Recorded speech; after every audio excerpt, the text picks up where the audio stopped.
오늘도 하나님 은혜가 여러분 모두에게 충만하게 임하시기를 바랍니다. 특별히 궂은 날씨에 날씨도 춥고 미끄러운 환경을 극복하고 주님 앞에 나온 여러분들 하나님께서 특별한 은혜를 주실 줄로 믿습니다. 아멘. 오늘은 공교롭게도 마지막 주일이면서 마지막 날이네요.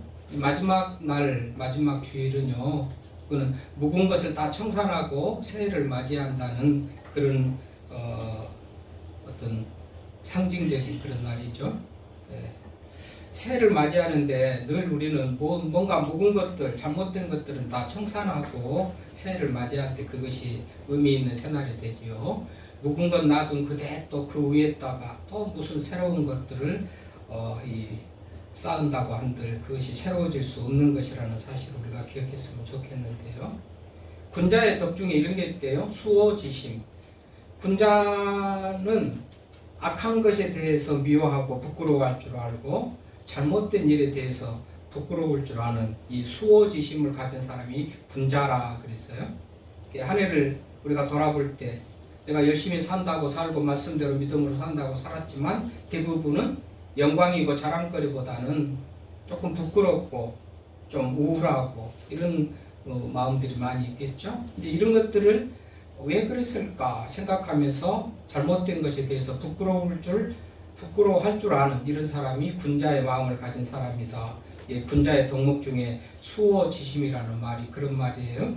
이제 그런 의미에서 우리가 한 해를 돌아보면서 사실 부끄러운 것들이 있으면 정리하고 회개하고 나아가는 그런 것들이 필요하고 잘한 것은 계속 발전시켜 나가는 이제 그런 시간이 그렇게 정리된 그런 것들을 정리하는 시간이 돼야 되겠죠. 자, 오늘 본문에 보니까 동족의 제약으로 인해 가지고 에스라가 굉장히 우리 오늘 말씀해 보면 계속해서 7절 나오는 기도에 오늘 회개의 기도하는 참회의 기도를 드리는 그런 기도거든요. 5절에 읽은 대로 보니까 여호와를 향하여 무릎을 꿇고 손을 들고 말하기를 하나님 내가 부끄러워서 낮이 뜨거워서 감히 나의 하나님을 향하여 얼굴을 들지 못하오니 하면서 계속 회개의 기도를 드리는데 우리라는 말이 계속 나와요. 사실 에스라는 제사장으로서 하나님 앞에 특별히 회개할 것이 없는 그런 사람이지만 동족들이 잘못한 죄에 대해서 동질감을 느끼고 같은 책임감을 느끼면서 이렇게 회개하는 그런 기도인데요. 우리가 9장 1절에 시작할 때 2일 후에 그랬죠? 2일 후에 이 일이라는 것은 이스라엘 백성들이 죄를 범하고 하나님의 진노로 인하여서 바벨론의 포로로 끌려가요. 나라가 망하고 70년 만에 바사왕 거레스가 하나님의 감동으로 이 백성들을 해방시켜 줍니다. 자유를 선포합니다. 너희들 나라에 가서 마음대로 믿음 생활해도 좋다. 그래서 그 백성들이 조국으로 돌아오는 것이죠. 그래서 1차 때 스룹바벨이나 학계 같은 사람들이 1차에 와서 성전을 재건하고 예배드릴 수 있는 환경 풍토를 만들어 놓습니다. 그리고 2차에 에스라가 돌아왔어요. 그러니까 얼마나 그 시간은 감격스러운 시간이었잖아요. 나라가 멸망했어요. 70년 동안 바벨론 포로 생활을 하고 나라가 멸망했어요. 고생스럽고 힘든 상황, 하나님께 마음대로 예배하지 못한 그런 상황, 성전은 불타버렸고 그런 꼴을 보고 모습을 보고 바벨론의 포로로 갔다 와서 무너진 성전을 재건해서 예배를 드리고 할 때 해방의 기쁨과 예배할 수 있는 그런 감격과 또 성전 재건의 그 기쁨을 가지고 정말 하나님 앞에 그 어느 때보다도 하나님 앞에 집중하며 하나님을 기쁘시게 해야 될 그때 왜 그래요?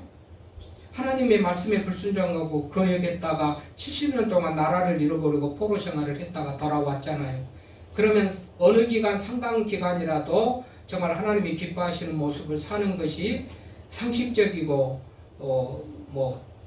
마땅하고 당연한 그런 모습인데요. 성전을 재건하고 와서 2차로 에스라가 느헤미야와 더불어서 예루살렘 교국에 와서 보니 도착하자마자 방비에게 와서 보고하는 거예요. 지금 이런 상황입니다.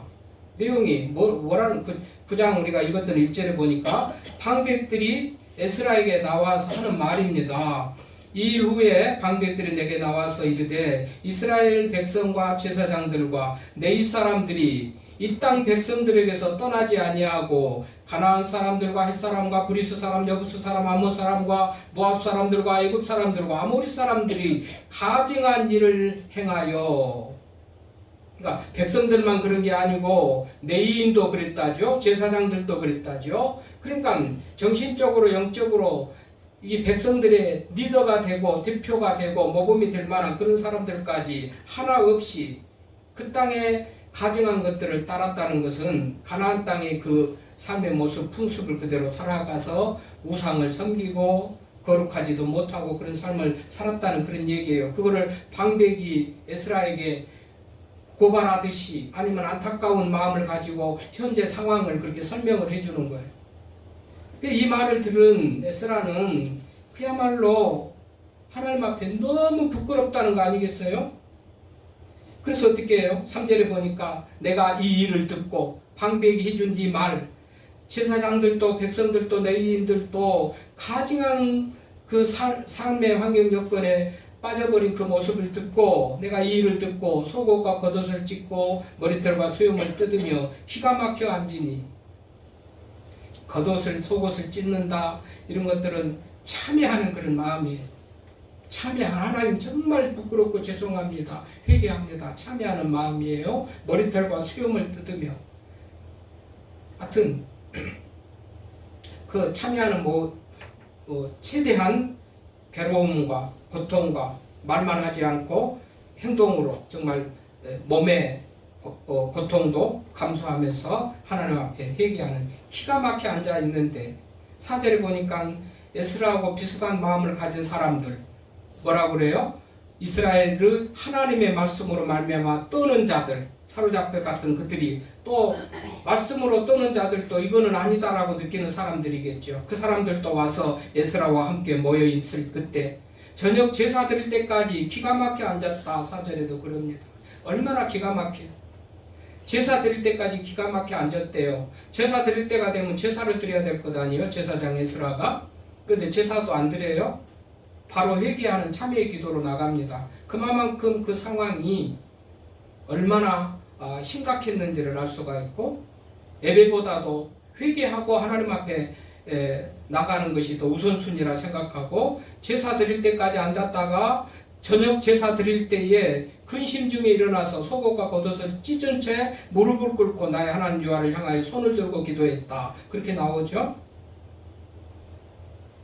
그러니까 늘 얘기잖아요. 우리가 금년 내내 들었던 얘기도 예배자는 삶 속에서 하나님을 보여주고 하나님의 영광을 위해서 살다가 주님 앞에 나와서 예배드리는 그런 사람이 돼야 된다고 했는데, 제사가, 예배가 대단히 중요하지만 드리는 내 자신이 어떤 상태로 드리는가가 더 중요해서, 그래서 예배 드리러 오다가 형제에게 원망 들을 만한 일이 있으면 화해하고 회개하고 와서 예배를 드리고 이런 것들도 예배보다도 더 우선순위에 두는 그런 것들이 있잖아요.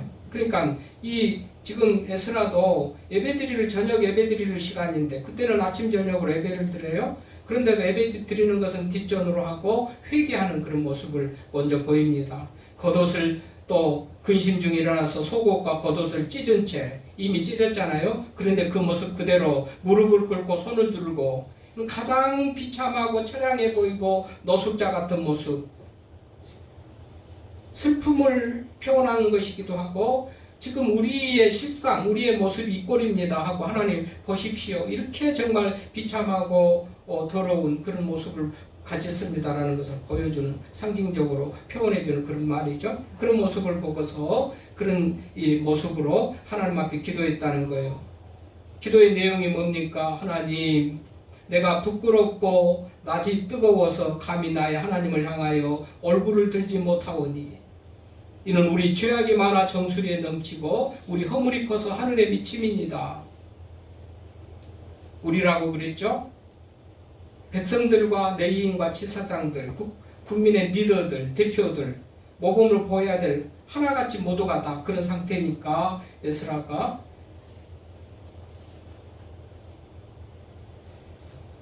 우리라는 그런 단어를 쓰면서 참여하는 그런 모습입니다.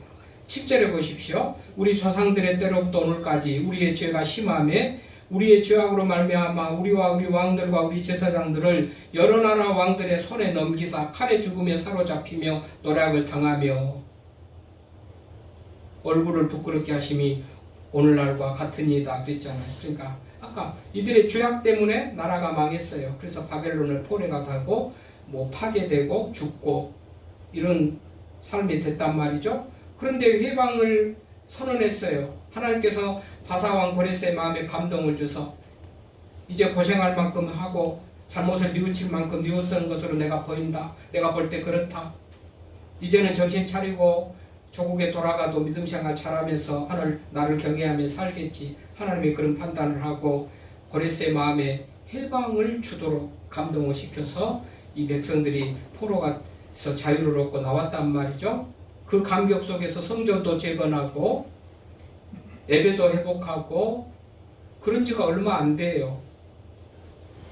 에스라가 돌아와서 2차로 돌아왔을 때 이 백성들의 모습은 이런 모습이었다고 그러니 에스라가 볼 때 얼마나 기가 막히겠어요. 그러니까 기가 막혀 앉았다.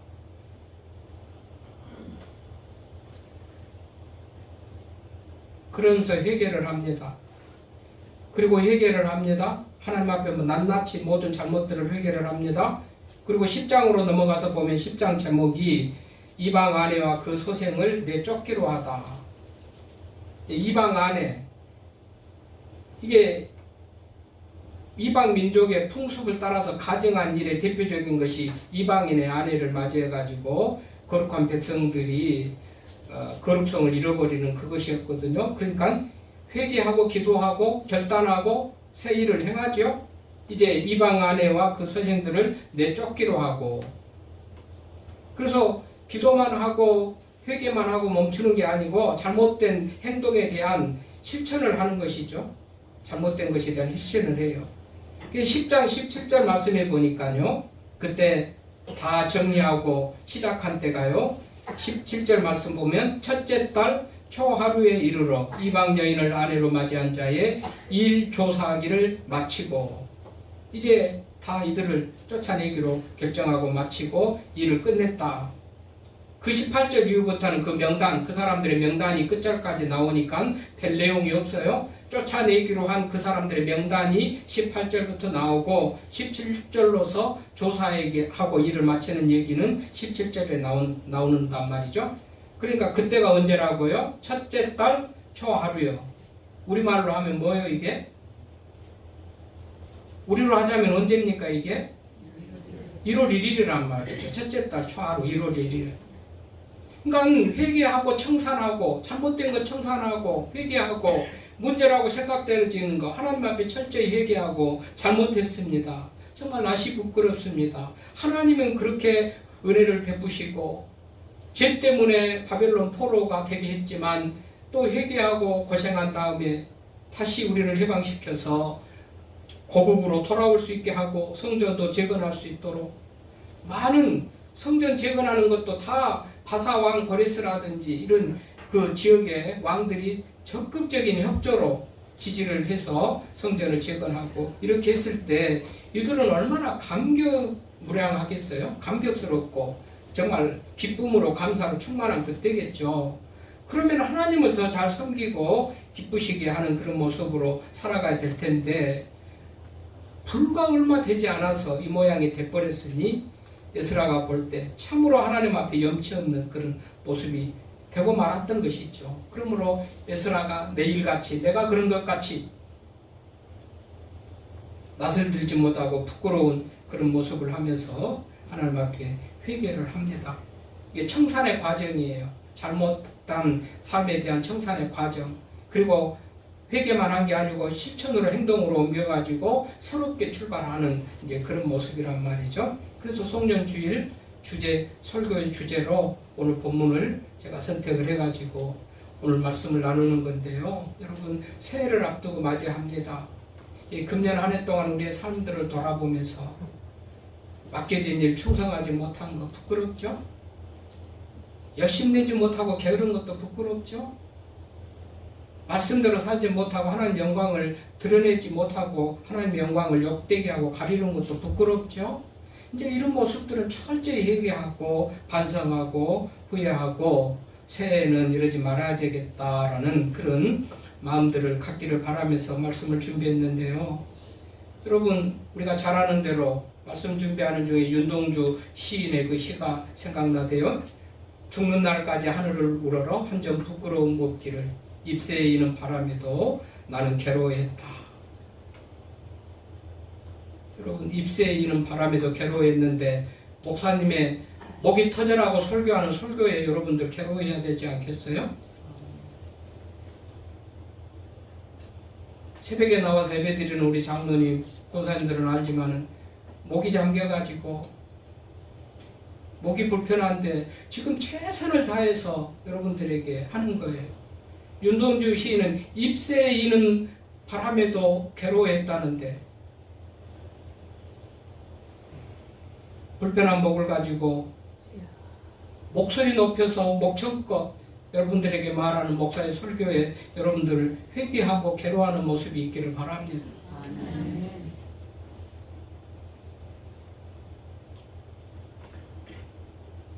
그리고 회개하고 후회하고 잘못을 뉘우치는 것으로 끝이지 않고 이 사람들은 바로 실천에 옮깁니다. 예레미야는 바로 실천에 옮겨요.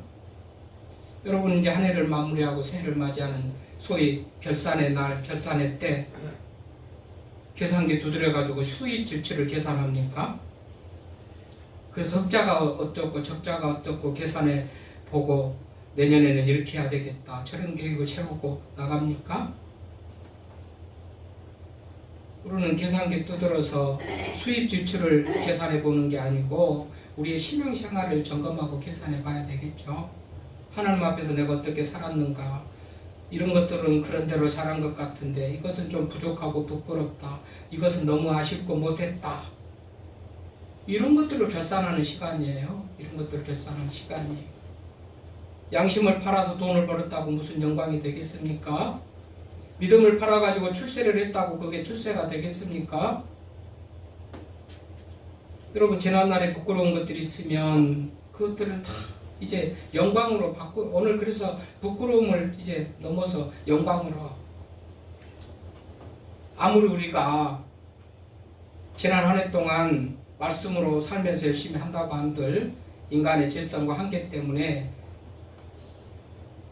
늘 부족하고 하나님 앞에 부끄러운 것 뿐이죠. 그러나 이제 부끄러움이 맨날 해마다 부끄러움의 반복 속에서 해마다 그런 연말이 아니고 이제는 좀 자랑거리와 영광을 돌려드리는 그런 해가 되기를 바라면서, 여러분, 우리가 지난날에 좀 게으른 것에 대해서 부끄럽게 생각하며 이제는 좀 부지런한 그런 삶을 살겠다라고 결단하고 나가기를 바라고요. 지난날에 모든 것 못해요, 안 해요, 기피했던 그런 것들도 두고 선봉에 서서 이제는 좀 내가 좀 해보겠다라는 그런 긍정적인 생각을 가지고 적극적인 생각을 가지고 나아가는 새가 되기를 바라고요.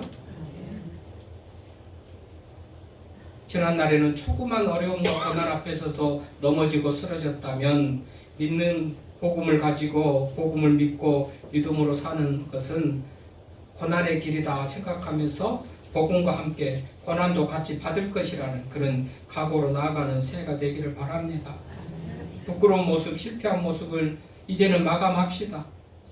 금년으로 마감하고 새해는 좀 더 영광의 모습으로 나아가는 우리들의 삶이 될 수 있기를 바랍니다. 하나님 감사합니다.